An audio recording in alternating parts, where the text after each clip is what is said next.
আজকে আমরা তৈরি করছি তেলাপিয়া মাছ ও কাঁচকলা আলু দিয়ে একটা পাতলা ঝোল, যা সবাই খেতে পারবে। তেল মশলা তেমন কিছু থাকে না। প্রথমে আমরা তেলাপিয়া মাছে নুন আর হলুদ ভালো করে মাখিয়ে নেব। এই কাঁচকলা আলুর তেলাপিয়ার ঝোল খেতে খুব দারুণ লাগে। এটা আমরা প্রায় খেয়ে থাকি বাড়িতে।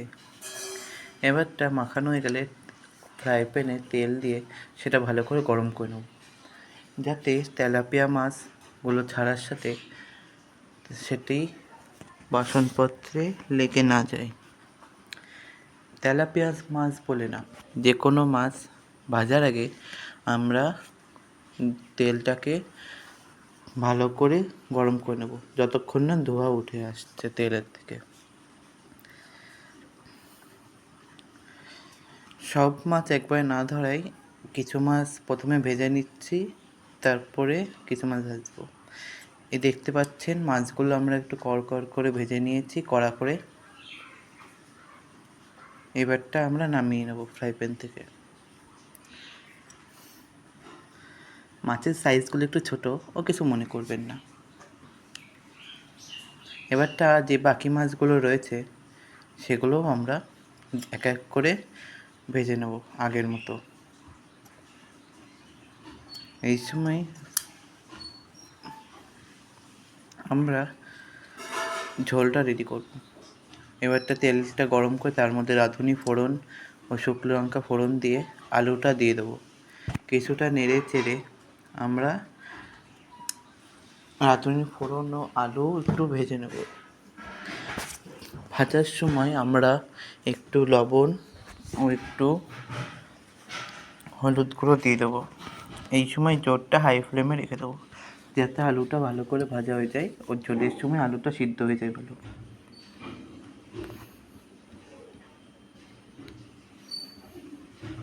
এই আলু ভাজা হয়ে গেছে মোটামুটি, মানে ভাজা হয়নি। আমরা এই সময় কাঁচকলাটা দিয়ে দেবো। কাঁচকলাটাও আমরা আলুর মতন করে ভেজে নেব। হালকা ভাজবো, বেশি ভাজবো না, তাহলে স্বাদটা তেমন আসবে না। একটু কম ভাজলে স্বাদটা ভালো আসবে।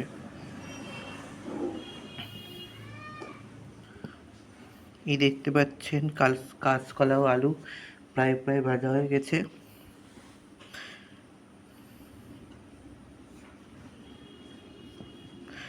আর একটু নেড়ে চেড়ে নিলাম।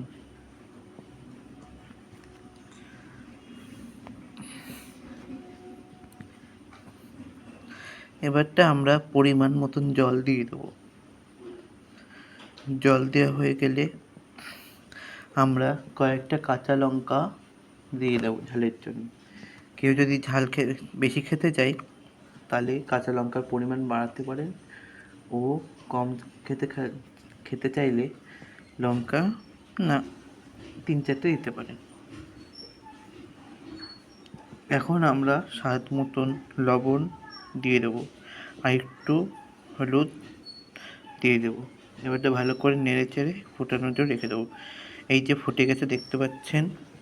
ফুটে যাওয়ার সঙ্গে সঙ্গে আমরা তেলাপিয়া মাছগুলো দিয়ে দেবো এক এক করে। এবারটাই তেলাপিয়া মাছ ঝোলের মধ্যে কিছুক্ষণ ফুটানোর জন্য রেখে দেবো।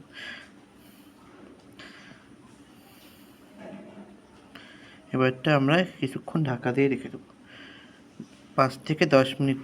এই যে দেখতে পাচ্ছেন আমাদের ঝোল রেডি। এবারটা আমরা একটা গামলায় ঢেলে নিচ্ছি। আপনারা দেখতেই পাচ্ছেন কি হালকা পাতলা খাবার, কয়েকটা বেশি মশলাও নেই, তেলও লাগে না তেমন। এই তেলাপিয়া মাছ দিয়ে, এই কাঁচকলা ও আলু দিয়ে এই একটা হালকা পাতলা ঝোল, যা সবাই খেতে পারবে। আর এর মধ্যে রাঁধুনি ফোড়ন দেওয়ার জন্য এর মধ্যে একটা স্বাদ এসছে। রাঁধুনি ফোড়ন দিলেই যে কোনো মাছের ঝোলে একটা স্বাদ চলে আসে। এবারটা দেখা হচ্ছে পরের ভিডিওতে।